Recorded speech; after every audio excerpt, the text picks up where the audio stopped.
le Seigneur Jésus.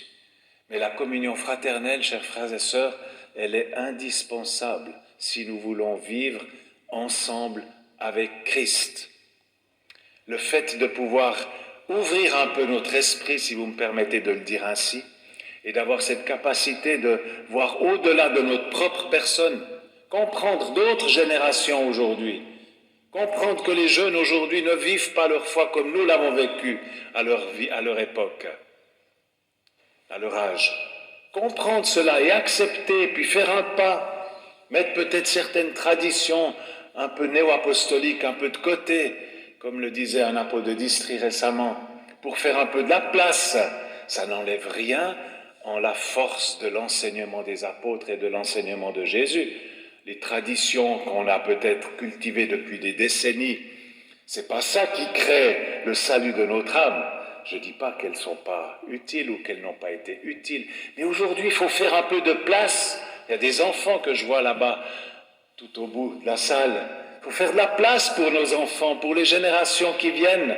Pour ça, il faut avoir la capacité de dire, ouais, même si ce n'est pas tout à fait comme moi je l'ai vécu, je l'accepte, je le soutiens, j'accompagne. Ça, c'est la communion fraternelle, chers frères et sœurs. Ensemble en Christ, ça ne doit pas simplement être une devise, ça doit être quelque chose qui se manifeste concrètement dans la communauté, avec notre prochain. Je le répète, message de l'apôtre patriarche, avoir la capacité de voir un petit peu au-delà de notre être personnel, de notre communauté, de notre géographie, voir un petit peu plus loin et avoir cette capacité d'englober les générations futures.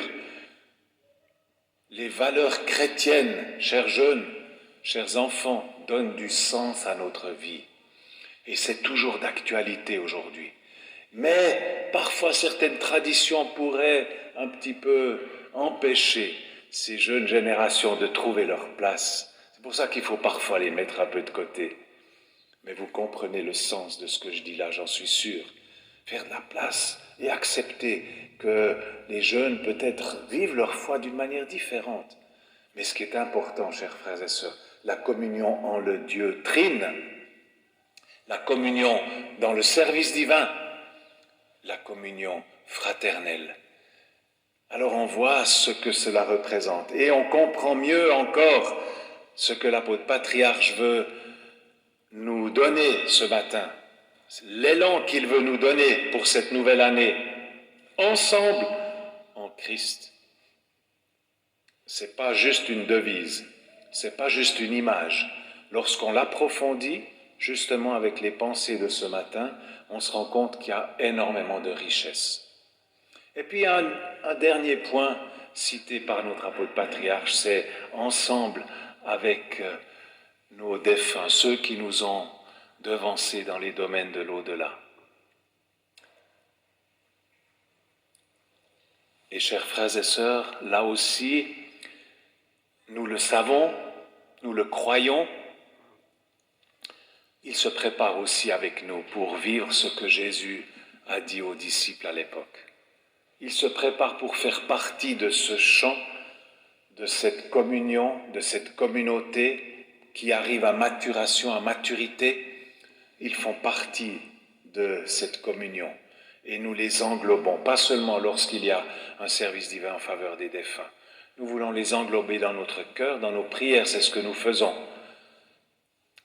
J'aimerais pas maintenant donner des images parce que franchement, nous ne savons pas trop comment ça se passe de l'autre côté. On est d'accord.